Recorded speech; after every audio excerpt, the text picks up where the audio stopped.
Hello, today I am going to take a topic about DC analysis and DC load line.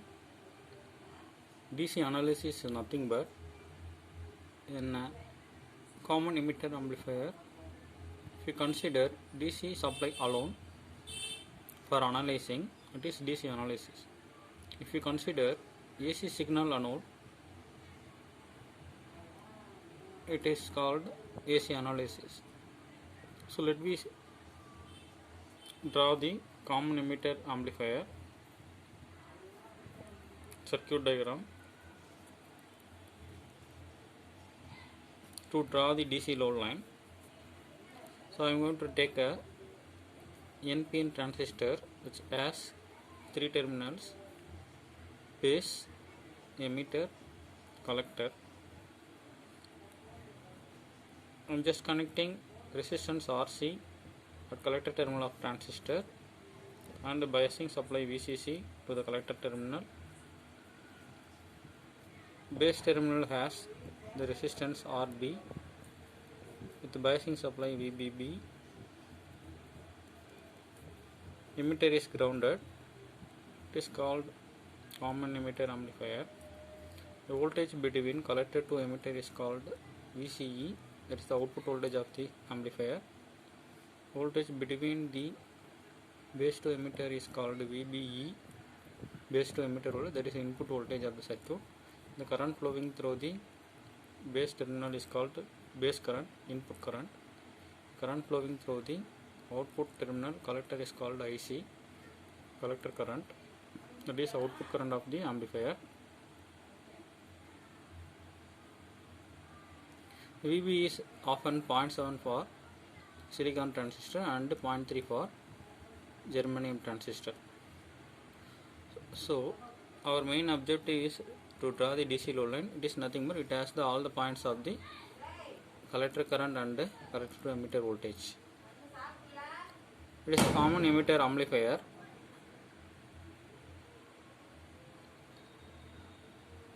The output characteristic of common amplifier has the 2 points IC and VCE. Now we can draw the DC load line. Any line requires 2 points to draw it. So likewise we can draw the DC load line in the output characteristics of the common emitter amplifier. In x-axis we can take collector to emitter voltage, in y-axis we can take collector current. So it has all the points of the collector current and collector to emitter voltages. So we have to draw this DC load line between the point A and B. So it is the maximum point at the collector current and maximum point at the B is the maximum point at the collector to emitter voltage. A is the maximum point at the collector current. So to get these 2 points we have to apply KVL to the output circuit of this amplifier. By applying KVL,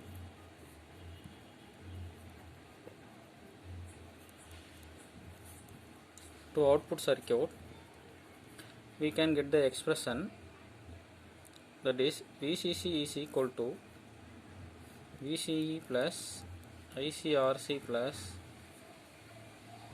C plus ICRC.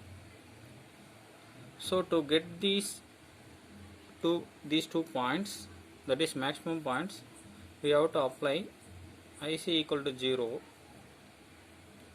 to get VCE, which is nothing but VCC. From the above expression, that is we can find the IC, that is VCC minus VCE divided by RC. So this is point A, this is point B.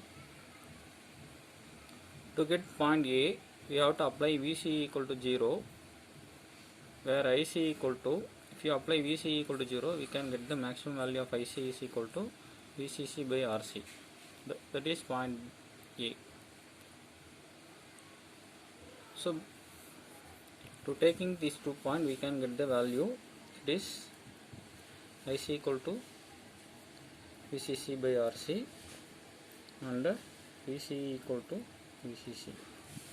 So this is the DC load line which has all the points of collector current and collector to emitter voltage. For faithful amplification, the operating point, that is quiescent point, is taken at the center of the DC load line, which has two values of VCEQ and ICQ. It is also called as operating points to maintain the collector current as constant. For faithful amplification, we have to maintain the Q point at the center of the DC load line. That is the objective of the biasing. So from this video, you can understand what is DC analysis, what is common emitter amplifier, what is DC load line, DC analysis of the common emitter amplifier at output circuit. From this we can find the DC, we can draw the DC load line and the output characteristics of the common emitter amplifier. Thank you. This VCD load line getting over. Next class we will see the biasing types.